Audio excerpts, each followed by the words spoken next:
الحمد لله وكفى وسلام على عباده الذين اصطفى خصوصا على أفضل الرسل محمد المصطفى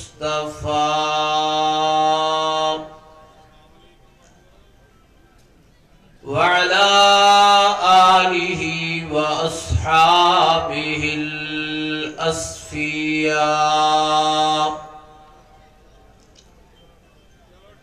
أما بعد صدق الله العظيم اللهم صل على محمد وعلى آل محمد كما صليت على إبراهيم وعلى آل إبراهيم إنك حميد مجيد اللهم بارك على محمد وعلى آل محمد كما باركت على إبراهيم وعلى آل إبراهيم إنك حميد مجيد اسٹیج کی زینت حضرات علماء کرام اور میرے اشاعت و توحید و سنہ اور نوجوانان توحید و سنت کے ساتھ محبت رکھنے والے غیور نوجوانوں بزرگوں ساتھیوں، سب سے پہلے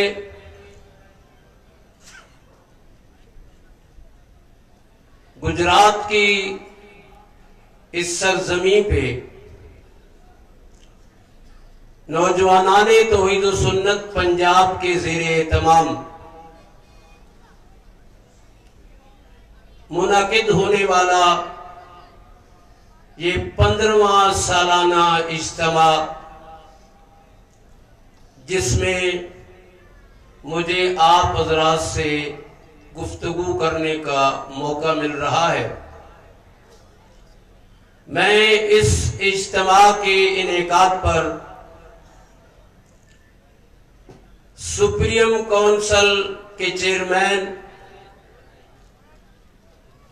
اور قائد محترم شہزادہ اہل سنت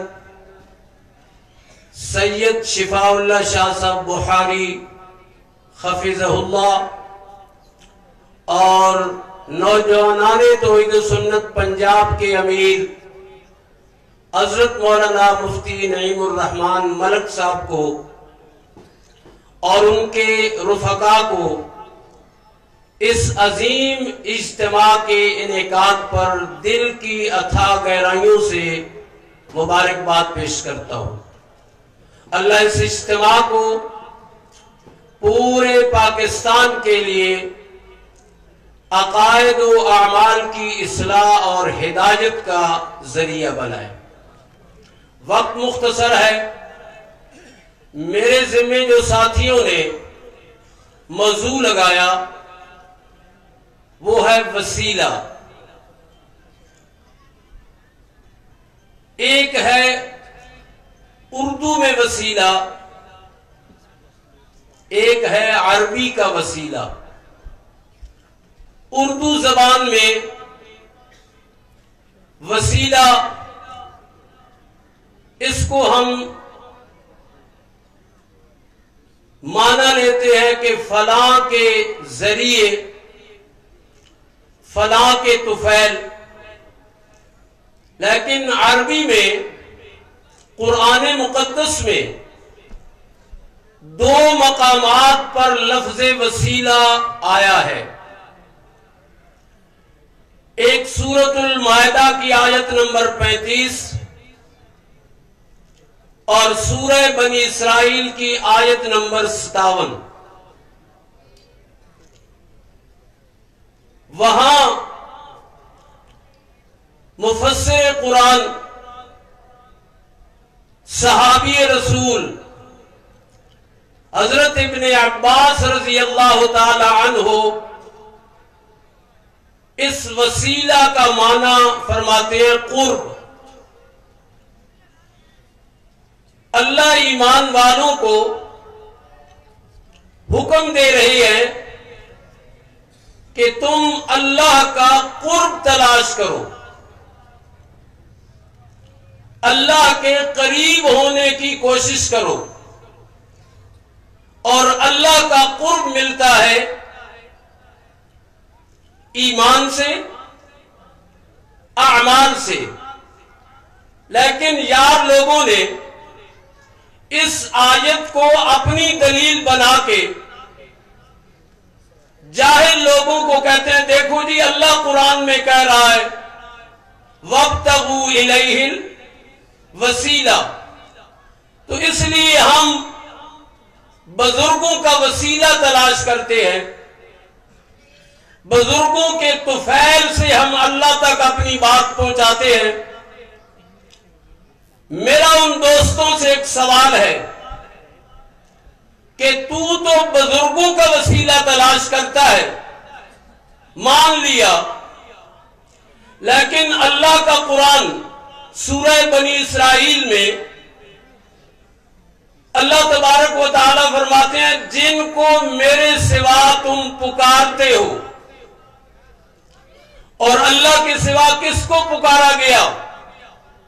حضرت عیسیٰ علیہ السلام کو، حضرت عزیر علیہ السلام کو، حضرت مائی مریم کو، اولیاء کو، انبیاء کو، اس دور میں شیخ عبد القادر جیلانی کو، حضرت علی حجویری رحمت اللہ علیہ کو، حضرت سلطان باہو رحمت اللہ علیہ، ان بزرگوں کو پکارا جا رہا ہے. تو اللہ کا قرآن کہتا ہے اولئک الذین یدعون یبتغون الی ربہم الوسیلہ، اولئک الذین یدعون ربہم یبتغون الی ربہم الوسیلہ. اے لوگو جن میرے انبیاء کو، اولیاء کو، شہداء و صالحین کو تم غائبانہ حاجات میں پکارتے ہو، مشکلات میں پکارتے ہو کہ جی ہماری سن کے اللہ تک پہنچا دیتے ہیں، اللہ ہماری سنتا نہیں، ان کی موڑتا نہیں، یہ تم نے عقیدہ بنا رکھا ہے. اللہ فرماتے ہیں جن کو تم سناتے ہو، جن کے وسیلے تم لیتے ہو، وہ خود کون ہیں؟ یبتغون الی ربہم الوسیلہ، وہ خود اللہ کا وسیلہ تلاش کرتے ہیں کہ ایہم اقرب، ہم میں سے کون اللہ کے قریب ہو سکتا ہے، کس عمل سے اللہ کا قرب مل سکتا ہے. وَيَرْجُونَ رَحْمَتَهُ وَيَخَافُونَ عَذَابَهُ، کہ وہ اللہ کی رحمت کی امید رکھتے ہیں اور اللہ کے عذاب سے ڈرتے رہتے ہیں. یہ دو عمل آئے ہیں کہ اللہ کی رحمت کی امید، اللہ کے عذاب کا ڈر. تو وسیلہ جو ہے، ایک وسیلہ اللہ کے اسماء حسنہ کا پیش کرنا. مثلا کوئی بندہ دعا کرنے لگا ہے، کہتا ہے یا اللہ تجھے رحیم ہونے کا واسطہ، تجھے کریم ہونے کا واسطہ، تجھے خالق و مالک ہونے کا واسطہ. یہ وسیلہ جائز ہے. یہ وسیلہ اللہ کو اس کی ناموں کا وسیلہ پیش کرنا، اس کی دلیل اللہ کا قرآن وَلِلَّهِ